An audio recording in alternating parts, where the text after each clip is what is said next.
Welcome to Dynamos Dozen, the podcast that we bring you each and every single week, where we talk about whatever may be on our minds, from pro wrestling, sports, entertainment, music, movies, muesli, fresh socks and jocks, and everything in between.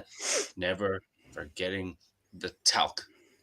You are very welcome once again to our second live show, shooting live from the hip, as good old JR would say. We're live, pal.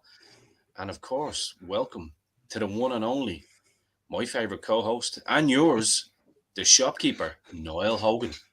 How are you, my friend? Last 2 weeks we've been calling the moves in the ring here, haven't we? Going live at these shows, so all good at Telling the you, man. moment. Yeah. Another tough week. Of course, we got bad news yesterday, and we'll get into that now in a minute. But how was your Valentine's? All good? Quiet. Yeah, we don't subscribe to all that Hallmark Yeah. bullshit. You know what I mean? We'll do something nice on Friday. That's what we're gonna go to.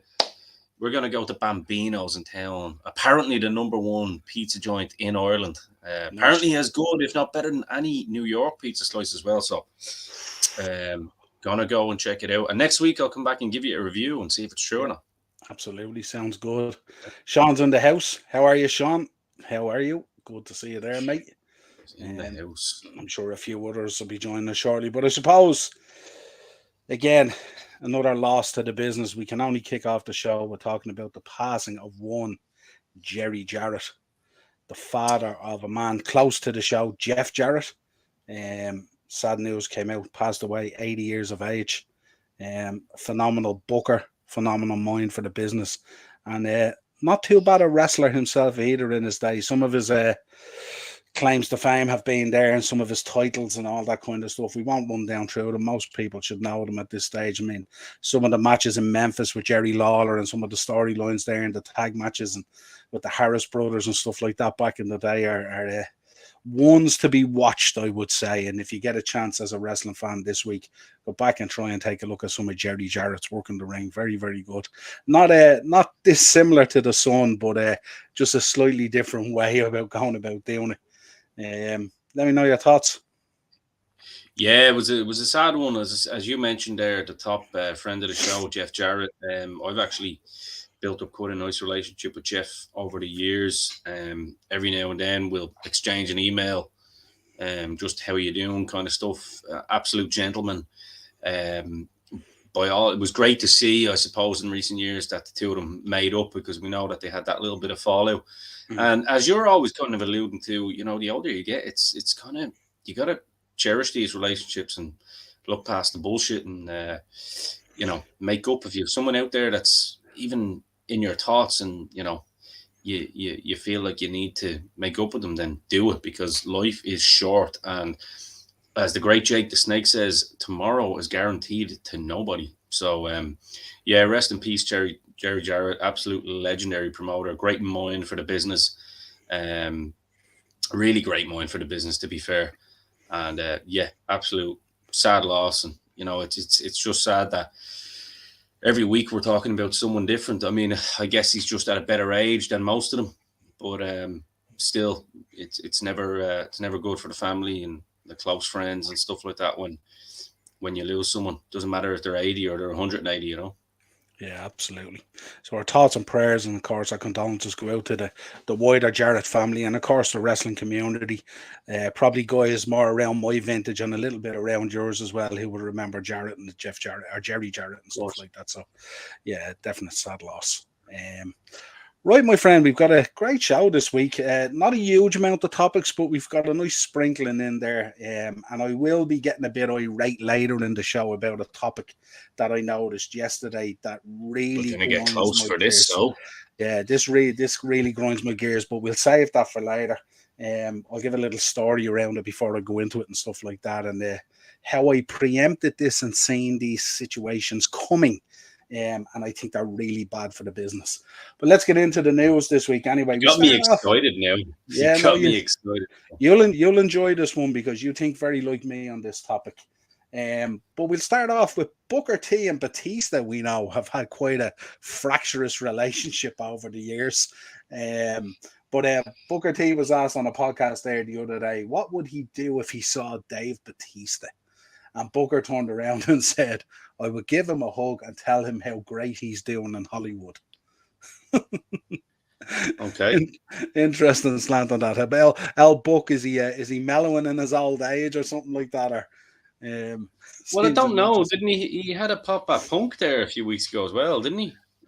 Saying that he was a cancer to the locker room, which we kind of alluded to. Where I didn't get it because Booker wouldn't have been around the locker room really that much, if you know. So it seems like Booker's choosing his information, and maybe he thought, you know, I've seen those Punk fights and I could take him, whereas I've seen Batista's one fight, not so sure, and he's got a pretty big name in Hollywood, and I don't want to step on any toes, so I don't know about that one. Booker's, I don't know. He seems like he's taking a couple of hits to the head too many. If you want my honest opinion on this, maybe 5 times too many. Maybe. Yeah. He's getting a bit. Ian's in the house after joining us. What's the crack, fellas? Looking great, Ian Kelly. Ian's in the house. Ian Hodgins, how are you, Ian? Thank you, Ian. Always nice to get a compliment like that. Good man. Not calling me the machine gun again either, which is nice. It's only a matter of time. Didn't get me bleach out this week, you know. That's where the hair's being covered by this red cap. MVP this week provided us with a let's say a backstage update on where the Hurt Business is coming back together and developing. As you know, when the Hurt Business was out there, we were fans of it, in terms of how it developed Bobby Lashley and stuff like that. But we see Shelton and Cedric kind of getting back together at the moment, so they're laying the roots for it at the moment. But maybe they just haven't convinced the old man yet since he was back that the Hurt Business is the way to go. But certainly I enjoyed it when they did it the first time round, so no reason for the second time for it not to work, you know. Well, we have to also note that there's still no confirmation that the old man is called the shots. It's still rumor and innuendo at this moment of time, so let's just make sure that we cover our tracks here on that one, you know. Oh, absolutely. just to be safe. But then again, the old man never got any hate on this here show. Never got any hate from Dynamos Dozen or the 4 Podmen. Trending number 3 worldwide, by the way, baby. 4 Podmen. Only 3rd behind the 2 Jim Cornette shows, the Drive-Thru and the Experience. And the last time we dropped a 4 Podmen was about 2.5 years ago. So I don't know how that works, but God bless you, people. Keep your eyes. Something may happen in the near future. Yes. Keep your ears. Ian's back in the comments. Ian the Dynamo Machine, Kelly. How does that sound? That's not bad. Seriously, that's not bad. I like that. Yeah. Shades of Dynamite Kid being a machine in the ring, huh? Yeah, it's more a washing machine these days, but you know, back in the day, you know, yes. Absolutely. I don't know if you've been checking out Dax Harwood's podcast. It's really, really good. I haven't, but I've been recommended it. Yeah. Well worth checking out. But he was asked this week. He was talking about which WWE superstar he would like is top of his list to work if he had a chance to work them. And no surprise, these boys being hardened, old school type of guys. Guess who we picked? The one and only Gunther. Oh, okay. Oh, yeah, so the current roster. Current roster, of course. Yeah, current roster, of course. Yeah. But he picked out Gunther, and I tell you, I'd pay money to see Dax Harwood in the ring versus Gunther. Maybe him, Gunther, and Sheamus in a triple threat. I think we all would. I'd love to see him one-on-one with either of Styles, Orton, or Balor as well. I'd say they'd be great matches. Yeah, absolutely. That I love that old school vibe off and the ring gear, the whole lot and all. Their influences in wrestling are certainly from around my childhood and my era that I loved. So I'm all in on the. Like me, he's of similar age to me, so they're pretty much the same influences I had. You know, so it's great to see. Refreshing. Tony Khan being interviewed this week, and you would have got this from our thumbnail earlier in the week when we dropped the show. Firmly believes that AEW and WWE are in a war. Give me your thoughts. Maybe he's kind of mixing up how well Fulham Football Club are doing and thinks that they're in a war for like the top 6. And then he's kind of with the success of the Panthers, isn't it? Jaguars. Jaguars. There we go. I knew it Jacksonville was Jaguars. Yeah. Shout out to them, by the way. They got real far, which was pretty cool. Florida Panthers is obviously the hockey team. That's where I was getting mixed up. Yeah, so he must be the success of those kind of two franchises must be kind of getting mixed up in the shuffle somehow with AEW because I don't think they are. I'm pretty sure our listeners don't think they are. And I'm pretty sure you and me don't think they are. No. I kind of think of WWE and AEW like as if I'm watching football and then if I started watching basketball. They're both taking my time in terms of entertainment, but not really for the same thing. Yeah, that's good because I was going to do a different analogy there where I was saying like you're watching Premier League, top upper tier, no pun intended, Premier League football, and then you're dropping down to like League 2 or the conference match, but it's still the wrong choice because it's like a completely different sport, to be fair. So I get where you're coming from with that one. Yeah, it'd be like I wouldn't so much put it in the bracket of cricket because I still like some AEW product. I like some of the guys and the girls in there, but it's definitely a different product and a different outlook and a different viewpoint on how they perceive pro wrestling. And I kind of wish they'd stop even calling it pro wrestling because a lot of it isn't.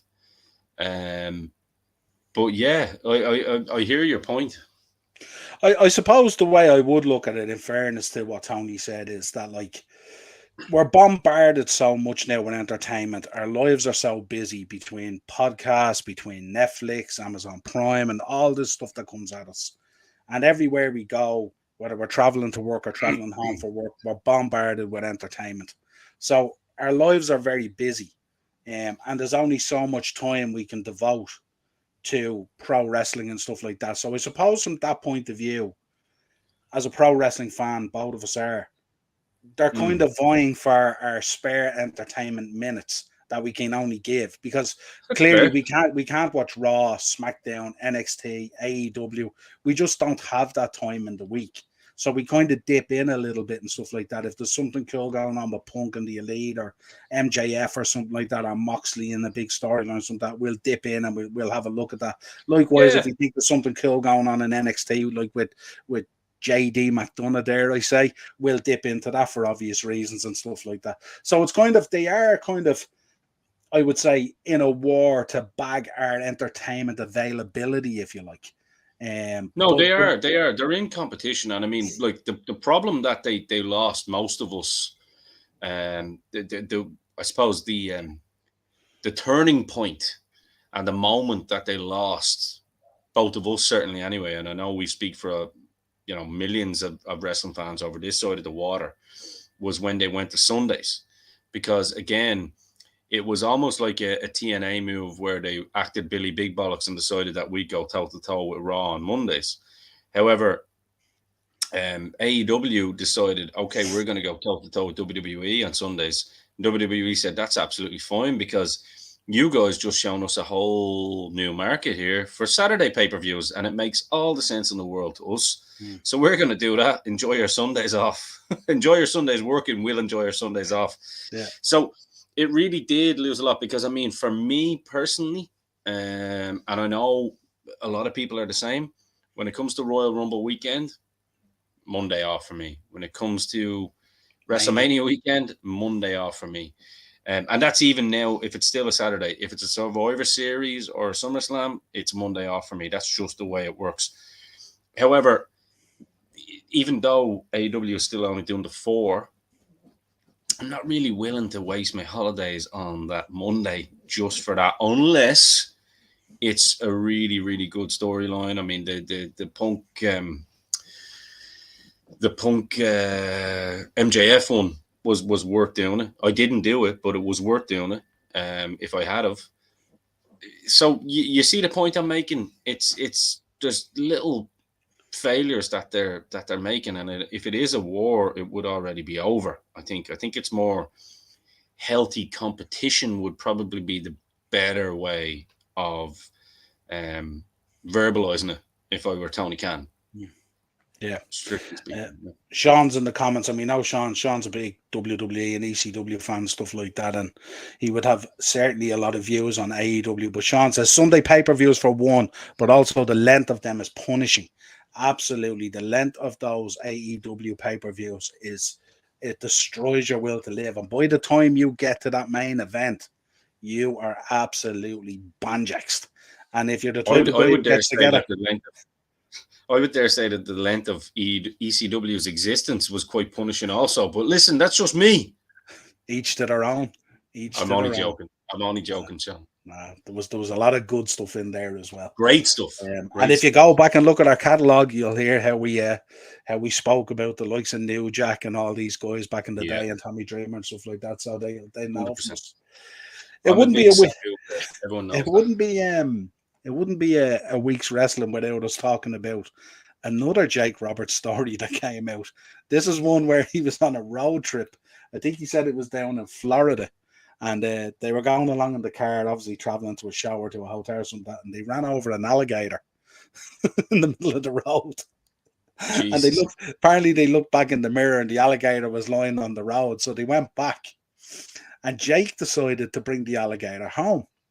So Jake opened up the station wagon or whatever they were in, and he puts the alligator into the boot. And the boys all jump back into the car, and here they are driving down the road. And everything's all good. They're chatting away. The next minute, they hear the alligator moving. The alligator isn't dead. He was just in shock at getting the bang of the car. Oh, I can imagine how quickly those boys pulled over and jumped out of that car. This live alligator in the back of their car. Can you imagine? And you know those old cars they used to riding as well. Yeah. There was no like the boot into it. It was like a station wagon. The boot into it was open into the back seat. So you can imagine this alligator potentially coming over the back seat at you, getting revenge for your running. That's the vision I just had, and it's kind of funny. And like, and imagine that call to the highway patrol. Or, to the feds, like, get the marshal. We've got an alligator in our RV. How did the alligator get there? We'll explain when you get here. Just fucking send somebody. It's like... And of course, ringing the police, there has to be no other incriminating stuff in the car as well, because you wouldn't be able to get at it with this alligator in it and stuff like that. Well, Jake should have been... Wouldn't you not have just thrown what you had down the throat of the alligator? But then again, you see, these boys were greedy.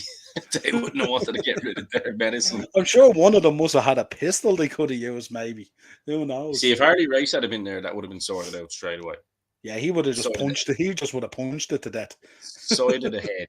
Boy, baby. Ian's back in the comments. AEW is basically TNA with money. Thoughts? I can see where he's coming from, but I still think their product is a bit better and better presented than TNA. Yeah. TNA went for that old WCW gimmick where they do it in Universal Studios and stuff like that, and it was nice for a while, but that was what WCW done that only for one show, WCW Saturday Night, whereas they still had the arena shows as well. On top of that, I think TNA, it was good for TV, I suppose. But no, I would think AEW is still at a better level. I'm not saying that all the matches and talent were better than what TNA had. Good Lord, some of the talent that passed through the doors of TNA, we're still reaping the rewards of that now on all current programming, be it in Ring of Honor, WWE, AEW. But I still think AEW is it's a bigger product. It's a bigger feel. It does feel like a more professionally run organization, to be fair, both from a visual presentation and just as a company. They are generating revenue. They are on prime time, So, yeah, I see his point, but they're still generating their own money. This isn't like this just some football, sugar daddy that's come in and basically bought out the TV, rights. Yeah, but there you go. Exactly. There's no. That's it. You've just backed yourself into a shoot yourself, and you're 100% right. There's no comparison in my opinion. Just with the business side of it and the visuals. It's a very well put together product, to be fair. Yeah. Chris Out of the Masters ring. was also talking this week. Good lad, Chris Masters. I talk to him all the time when I'm over there in America. I always meet him at the WrestleFest and stuff like that. And He's a good lad. we Very good. always go back talking about times in the shop and him master locking kids all around the shop and me losing my mind in case someone got hurt and stuff like that. But He always got good me lad. backstage at a show back in the day, as you remember. Yeah, he caught me in my hoodie. Yeah. Son of a bitch. Yeah, no, he's a great guy, and he's always a guy. He always has time for everyone and stuff like that. And it's funny enough when you go to these WrestleFests, he's one of those guys that goes just to be around the business and the people again. He'll sit and chat to people for hours, and he doesn't charge people a dime. He's a great guy. But he was reflecting on his time in WWE, and he kind of summed it up as a missed opportunity. I thought that that whole masterpiece thing, I thought that would have been really cool and could have had the legs. I think maybe just the timing was wrong. That's the only thing. You know what? When I think of Chris Masters, I think there's so many missed opportunities, but not necessarily all from his, POV. I mean, I still think there's an opportunity there. He's still a big guy. He looks great. The next comment is great. Pop that up there, Niall. Do you know what? If Paul Roma and think of a name, if Paul Roma and ... had a love child, it'd be Chris Masters, wouldn't it? Jesus Christ, who could we think of there that Paul Roma? Because he does have that. If Paul Roma and Rick Martel had a love child, there you go. Yeah. It'd be Chris Masters, because he was very good in the ring. I know Punk and people like that were very high on him as well. He was willing to learn. He stayed around the business, even when he was just on the independents. He's been over on this beautiful island of Ireland many a time. And I think there was missed opportunity on WWE side, on TNA side, and I dare say AEW side now, because he still looks great. He can work. I don't know. Yeah, I'd agree with that, and I'd say that's where he's subtly coming from with the missed opportunity. But then again, he looked better than certain people, didn't he? In office that are actually running the show now. Just saying. Yeah, absolutely. But I suppose the timing of it as well. I think when he was coming in there and stuff like that, it was at that time where wellness and stuff like all that stuff was kicking in and all. So that's what I meant by the timing was kind of off and all. So I was wondering because I know that when he was in there was somebody on top for quite a while. I didn't know wellness was the issue. Sorry. Well, it wasn't the issue for him. Well, I know. I know the man. Else. I know the man that was on top hasn't been too well in recent years, so I don't know. Absolutely. An AEW star. Who is this now? This AEW star. MJF. Sorry, I lost my train of thought there. MJF was talking this week, and he was talking about Arn Anderson. He was talking about who Arn Anderson reminds him of, and of course, the likely answer would be the man we spoke about earlier, Dax Harwood. But MJF, of course, being MJF, says no. Arn Anderson reminds me of me, which is in beautiful MJF style. I would have went Dax Harwood, of course. Yeah, I personally would have. I would have said Dax Harwood.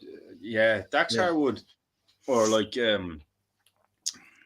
my God, I think if I was to think of the older generation, he would have been.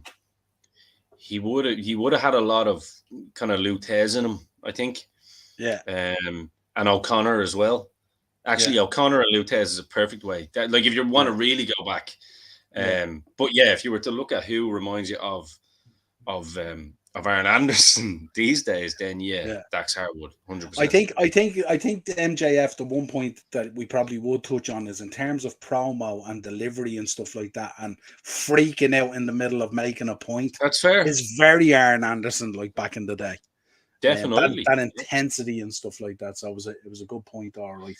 Arn Anderson had a lot of Jake the Snake in him also.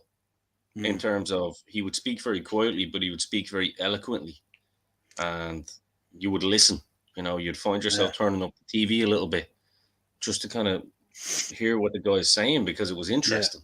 So, but remember when he'd lose it and the hair would be all over the place and the sweat would be coming off and all. If they got jumped in the ring, the four horsemen like Sting and stuff like that, or Luger or Barry Windham, and Arn Anderson would just be absolutely freaking out. Yeah, and I see shades of that in MJF at times when things aren't necessarily going his way, and he promos it pretty cool, all right.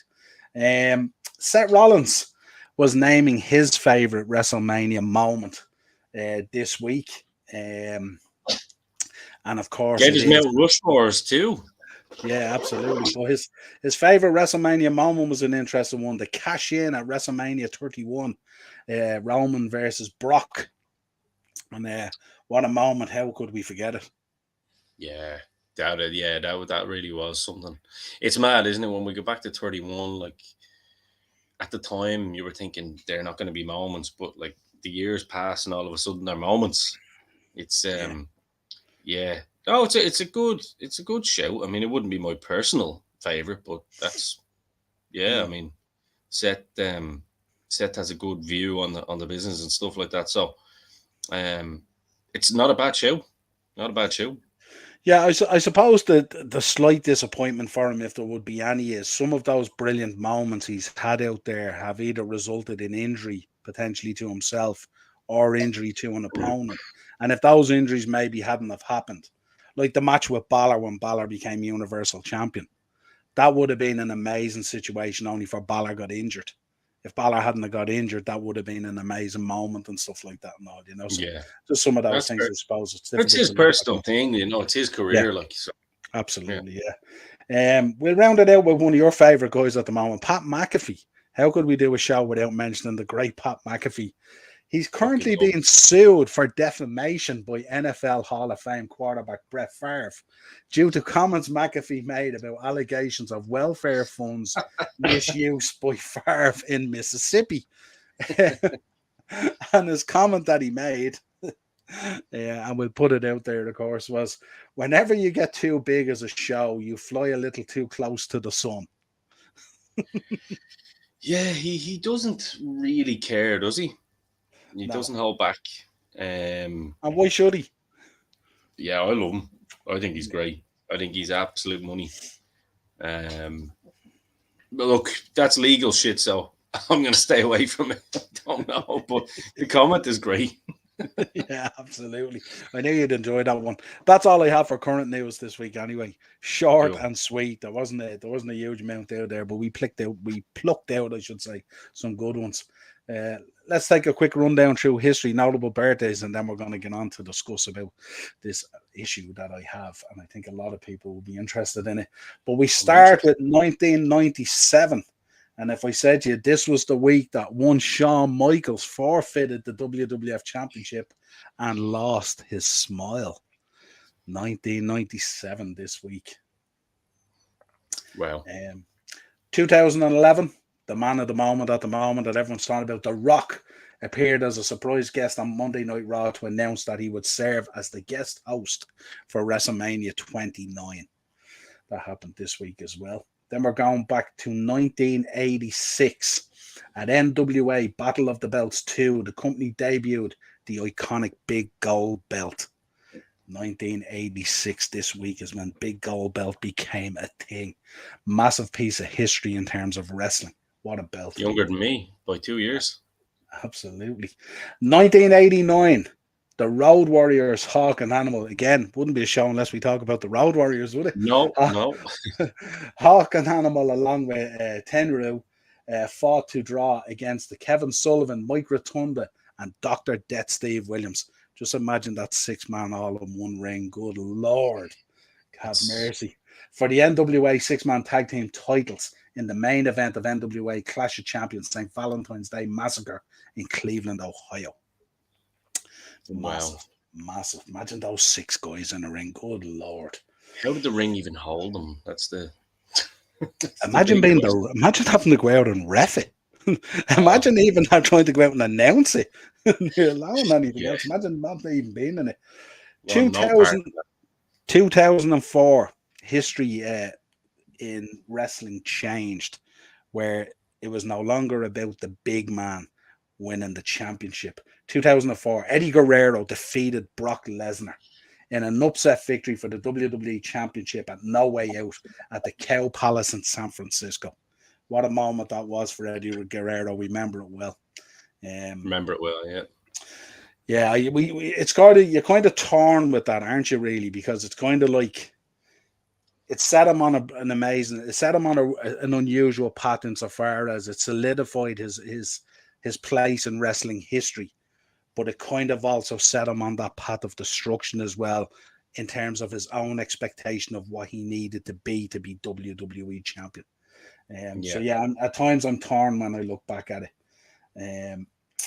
1985, Bruno Sammartino comes out of retirement to wrestle his first match in 3 years.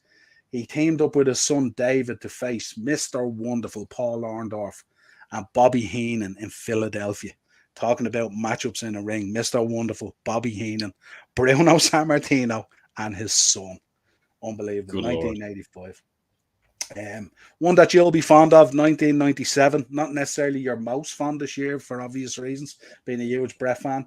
But in this one, Bret Hart won his 4th WWF World title in a featured match of In Your House, the Final Four from Chattanooga in Tennessee. Still have the Raw magazine from it. Do you remember the famous cover where the Vic Venom was writing, and it had a Vader with the big slit? Yes. From the blade job. Still have that somewhere.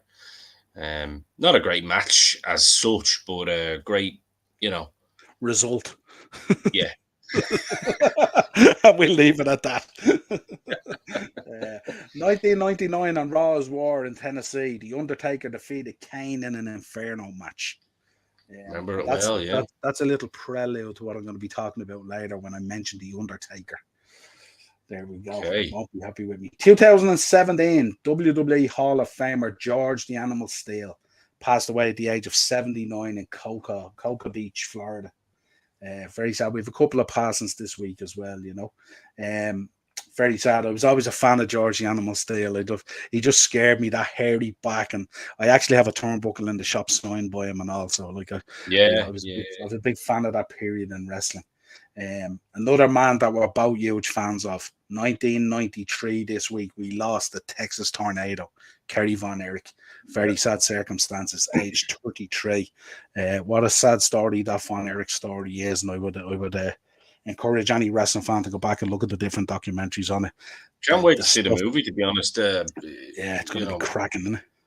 Yeah, his old Zac Efron looks absolutely jacked for it. Yeah. He actually has the exact physique that Kerry had. The only difference is he's about 6 inches too short, but good Lord, I can't wait to see it.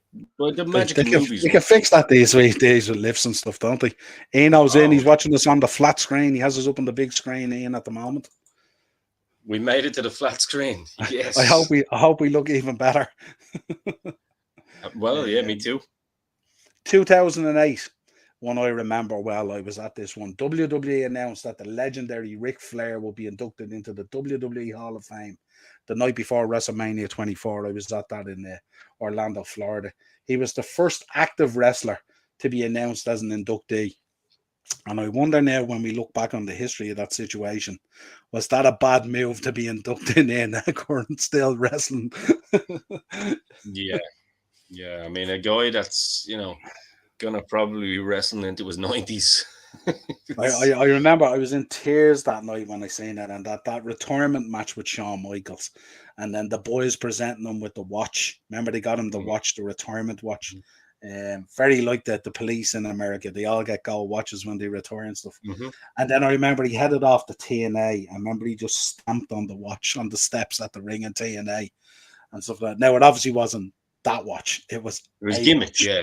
Yeah, absolutely. But it was a very emotional night that night. And little did we know that night when he went out to the crowd to hug his family and all, Charlotte and all was there. Little did we know what was in store for us with Charlotte Flair. So of course. There, 2015, of course, the big man himself, Mabel Fitzgerald, Big Daddy V, passed away at the age of 43, only a young man. Nelson Frazier, best known for his work in WWF, Mabel, Viscera, and Big Daddy V. A big man. One-time King of the Ring. Absolutely. Age 43, no age to be passing away. That's it in terms of the look back at the history. I'll fire some notable birthdays at you, and then we'll get into talk about this discussion. You'll enjoy the birthdays this week. Funny enough, the week he passed away. I enjoy all birthdays, Niall. What are you trying to say? I enjoy everyone's birthday. Come on. 1972. Mabel Nelson Frazier passed away. It was also his birthday this week as well. So there's an interesting one for you. Rip Rogers, 1955. Tommy Dreamer, 1971, a year older than myself. The man, the vampire himself, the leader of the Brood, Gangrel, 1969, an absolute gentleman, if anyone has ever met him. And of course, the man who made packing a cane as a foreign object cool, Classy Freddie Blassie, 1918. I think 1918, that's the oldest notable birthday I think we've dished out on the show since we've been doing this. 1918, Classy Freddie Blassie. I don't remember an older one than 1918. Jeez, he was close to being on the Titanic, wasn't he? Fucking hell. There you go. When you think about it, that was like 5 years after the Titanic sank, and we think of that as ancient history, which is crazy. Talking about, we're going back there World War I times, aren't we? World War I times. Just think about that. Classy Freddie Blassie. A man as hard as nails, but what a cool, dapper guy, and what a fantastic manager as well. Anyone that has watched the old shows will know that I have a fantastic Classy Freddie Blassie t-shirt. So, yeah. That I think I got from yours truly as well, actually. You did, yeah, absolutely, yeah. And Bobby the Brain Heenan. Yeah, that's where we go. Yeah. So don't forget, you too can always get whatever you need from Wrestling Mania, located at the top of the beautiful St. Stephen's Green Shopping Centre, located in Dublin 2, the heart of Dublin's city centre. I took a leaf out of your book there last week. You showed me that fantastic VHS tape with the light. And I found a supplier who does wrestling ones. So I have a whole suite of wrestling ones coming in next week, all coloured out in the way they should be coloured for each of the individual wrestlers, and also and get them while they're hot, because absolutely yours truly is quite close to his truly these days. It could be dangerous. Just to let you know, folks, once these are gone, I'll be ordering them more. Exactly. It's all good. It's all good. Sean's back in the comments. I've loads of time for Gangrel. I met him at OTT. He was lovely. He's an absolute gentleman. He couldn't be further away from the character. And Ian, my daughter Alison's birthday in a few weeks. Shout out to Alison. Ian, let us know when it's her birthday. We give her a shout out. She sits with Ian and she watches the shows on the big screen and stuff like that. So shout out. Happy birthday, Alison. Absolutely. So we want to talk about this topic that came up this week. A number of years ago, wrestlers started coming over doing shows and stuff like that in these waters. And they started bolting on options to the shows. If you remember, say, Jericho came over with Fozzy, and you go to the show and the ticket was like €15, whatever it is. And we went to the Voodoo Lounge. You'd remember it well. Well, that was the first. Yeah, that was the one that we. Yeah, that's the one very first one we did that day. Yeah. But then they started coming back, and this is not just Fozzy. This is across the board. And all of a sudden, there was like VIP tickets, and you got a lanyard and a T-shirt, and you got to have a pint with them or a meal and all this kind of thing. And it escalated and escalated and escalated to the point where tickets eventually started becoming the cost of nearly a week in Spain having a good time in the sun. And I said it at the time, and I said it to a number of people when I spoke about these things, and I said, all you're doing is fueling this monster, and it's going to get worse and worse and worse and worse, till eventually we get to a stage where wrestling and pro wrestling is not for the average pro wrestling fan who likes to go and watch wrestling in a gym hall and do all that, but also WWE and all that kind of stuff. And it became outrageous. And this kind of thing really boils my blood, because when you hear about some of these legends and stuff like that, and I go to the WrestleFest and I always have a really, really good time, and I always think that they're generally priced pretty well and pretty fair. Guys have to make a living, I get that. But when it starts going up into the hundreds, I get a little bit annoyed because these guys stand on a stage talking about how the people who they're trying to get to pass the hundreds of dollars to them are the people who put them in those privileged positions. And it's like you're talking out of both sides of your mouth, and I don't like it. It doesn't sit well with me. But this week broke my back and the camel's back and everyone else's back listening to this.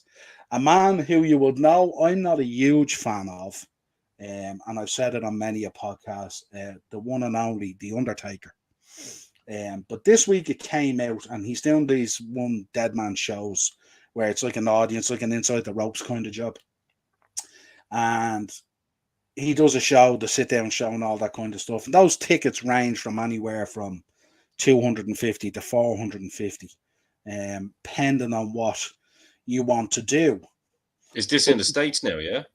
They do. He's done it. He did it for Clash of the Castle as well. He does it for a number of the big shows. So he does some kind of around WrestleManias and SummerSlams and all that kind of stuff. It's not with Inside the Ropes, though, no? No. It's a totally different promoter. I wanted to clear their name purely because. Oh yeah, no, it's not. No, it's set up like Inside the Ropes, you know, like audience and Q&As and stuff like that. Yes. With the exception that when you go in, apparently you have to put your mobile phone into like a sealed bag and it gets put away until the end of the show. Okay, so there's a lot of stuff goes on like this, you know, especially at this level, right? But this week I was sent information that he's doing the One Dead Man show around WrestleMania, and that they've put on an option now where you can go up on stage and toast the Undertaker and have a drink with him. Okay. If I asked you how much you thought that costs, now this cost excludes your entry ticket. So if your entry ticket is £300-400, that's on top of this cost. How much would you say it costs to have a drink with the Undertaker on stage? 50. 50 what? 50 quid. Check this out. $2,873.57. What kind of fucking drink are we talking about here? Like, I don't care if it's crystal laced with gold and Salt Bay is giving me the steak at the end of it. That to me is fucking scandalous. Now, the reason I put the ticket up on the left-hand side as well is in order to do the toast, you also have to book one of these tickets. So upper balcony. Let me read this out for people. The upper balcony is coming in at $100 just to listen to the Undertaker speak. Reserved floor, $200. So I assume that's kind of up at the back end of the floor. Yeah, that's floor 3. Yeah. Yeah. Then the lower balcony, which is another tier. So they're looking at kind of stadium kind of slash, I suppose, bigger theater venues here. $150. Then I'm gonna say the best of last. You just can all see it anyway. VIP balcony and lounge, so you can go and have a beer if you're a VIP and you can go on the balcony and you can get yourself a drink. That takes the cake for me actually. And then the reserved floor 2, which I'd imagine would be up around the front, is basically $250,000. It's over $250,000. 325. And then on top of that, if you want to go up and literally clink a glass with the Undertaker, it's going to cost you $2,873.57, including tax. Or maybe not. Maybe that doesn't include. Or is it? Because I didn't go that far. There's probably Jesus books and fees on top of this as well, maybe. But you know, I'm going to give you a little thing here. Y'all will know that I'm good friends with Phil Anselmo from Pantera, right? And I'm going to give you now. Pantera is a heavy metal band for any of you that don't know. Famous heavy metal band from the 90s. Blah blah blah. They have a return tour at the moment to kind of honor the brothers who are both passed. Dimebag got shot on stage. Unfortunate stuff. Niall knows all about it. His son is a big fan. These guys will literally, they used to let lads on stage. It was like, our stage is your stage. And they let lads come up, headbang with them a bit, and then they do their little stage dive and on you go. It was like a circular movement. And that's dangerous. But we're going to go and see them in, you know, in Amsterdam. And I guarantee you, if you didn't know the person, if you saw them, they would fucking buy you a beer. That's the difference. This is ludicrous, and it's taking advantage of fans, because you could probably go across to the local pub anywhere on that street and you probably find a taker sitting there, and you could just go and clink a fucking glass for free. Now I can see why you're irate. This is actually ludicrous, and my respect has totally gone. Yeah. Well, see, it's not even that. See, what really annoys me is last year I went to WrestleMania and I was at the Hall of Fame. And look, Yeah. I fully understand if you're an Undertaker fan. I get it. I 100% get it. But what I don't get is I can't have a guy sitting in a ring turning around and going, without you guys out there would be no Undertaker. And then this kind of absolute shenanigans is coming out. And I won't even get into telling you, you know, what the cost of an appearance for this guy is escalating into. Because obviously these fees are done through a promoter and stuff like that, who naturally has to earn a certain amount of money from his upside as well. Well, it's not the promoter's fault. No. Well, I mean, it naturally starts with the fee and then it all trickles down from there. Exactly. The promoter has to cover the costs. I mean, it's very similar to the situation that we have here in Dublin, Ireland, where we've got Eddie Hearn, who's trying to put on, you know, a huge boxing event with Katie Taylor, who's like an Irish fucking hero. Yet Croke Park and the organisers are basically demanding too high a fee that the promoter is not actually going to earn enough money to pay the fighters, pay the costs of the event, and then come out with a profit. Because at the end of the day, this is a business. So without pricing the tickets, lunacy, like, you know. So that's the problem. And I think, and this is not me. This is not an Undertaker thing. This is me again talking to fans on our podcast and stuff like that about the direction in which the business is going in terms of this from the fans' point of view.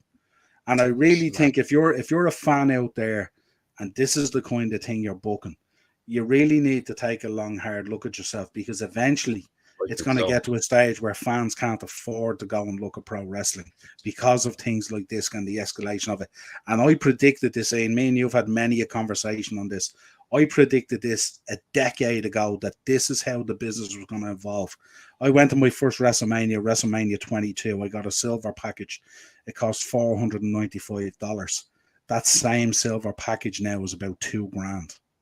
I was going to say, you can actually and for less than half of what you got on the original silver package.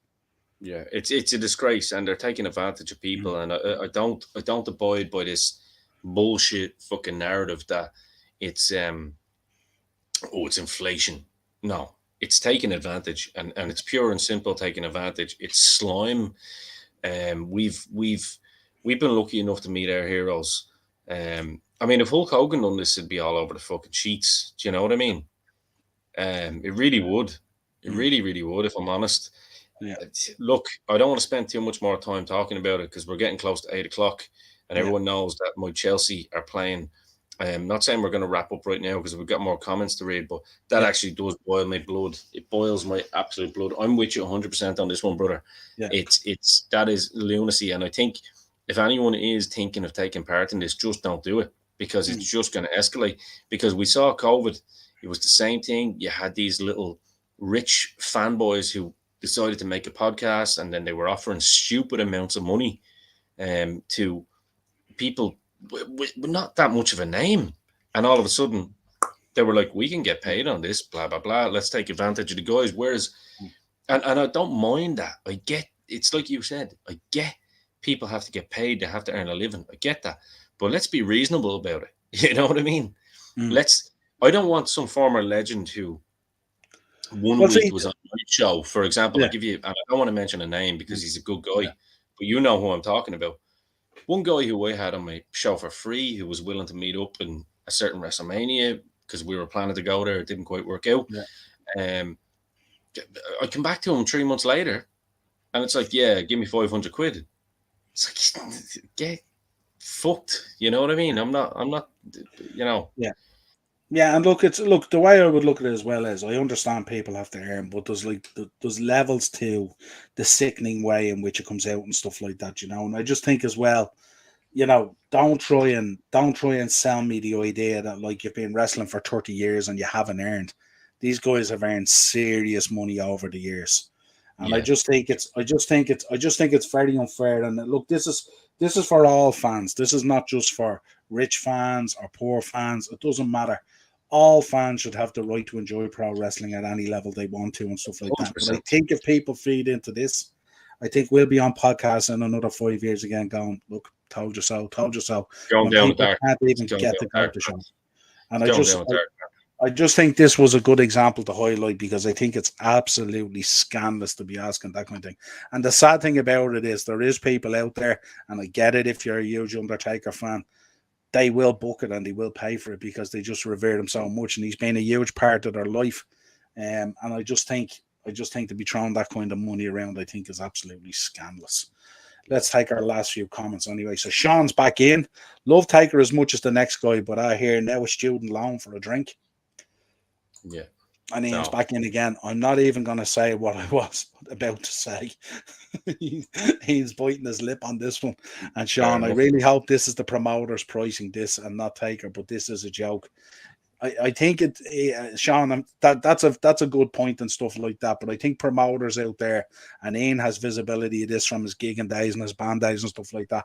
Promoters don't necessarily earn the amount of money that people think they do. They shell out a fortune on these things and stuff like that. Yeah. Shout out to the guys from the Love of Wrestling and stuff like that. Those guys spend a fortune putting on that con every year and stuff. In the hope, by the way, that it all comes to fruition and no speed bumps on the way. Out. Yeah, no speed bumps on the way. Yeah. And Sean's back in. Reminds me of the WWE cameo prices. Yeah, absolutely. And that's another thing that boils my blood as well. I just said that. Oh, that cameo shit. Stay away from it, man. Yeah. I think look, it's a really, really good idea. But again, I think if you want to deliver a message to someone who's been a lifelong fan or something, reasonable price though. Yeah, just price it reasonably. It's 2 minutes out of your day to shoot a video on your phone and upload it. You know what I mean? You shouldn't be charging people the sun, moon, and the stars, really. You know. Yeah, 100%. And Sean's back in again. Why can't they just have a normal meet and greet? Yeah, absolutely. 20 quid for an autograph, 20 quid for a picture, like what they do at WrestleFest. I couldn't tell you the number of legend wrestlers I could meet at WrestleFest if I spent 2,800 and I didn't toast the Undertaker. So I will leave our fans with that thought, and you can take us out. Yeah, 100%. Bit cranky after that, to be fair. But look, once again, thank you all for joining us on our second live show. Obviously, we'll get bigger numbers over the next few weeks, but most importantly, do make sure that you like, subscribe, and hit the bell notification button. Spread the word, most importantly, and thank you for all the support so far. But I think it is an opportune time. Let's give the last two comments a shout out. Ian Ritchie Hodgkins, how much would it be to go and take a with the Undertaker? Probably a shit.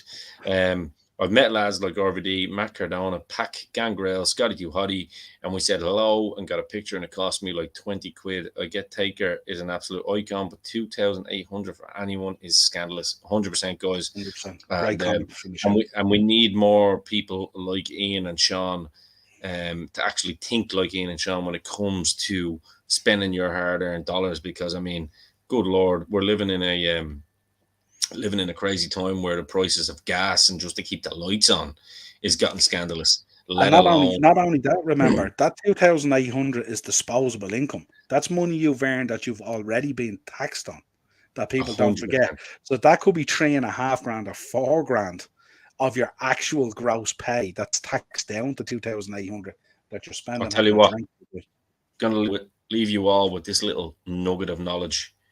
Why pay to keep a millionaire's lights on with the possibility that your lights don't come on? And until next week, we are over and out.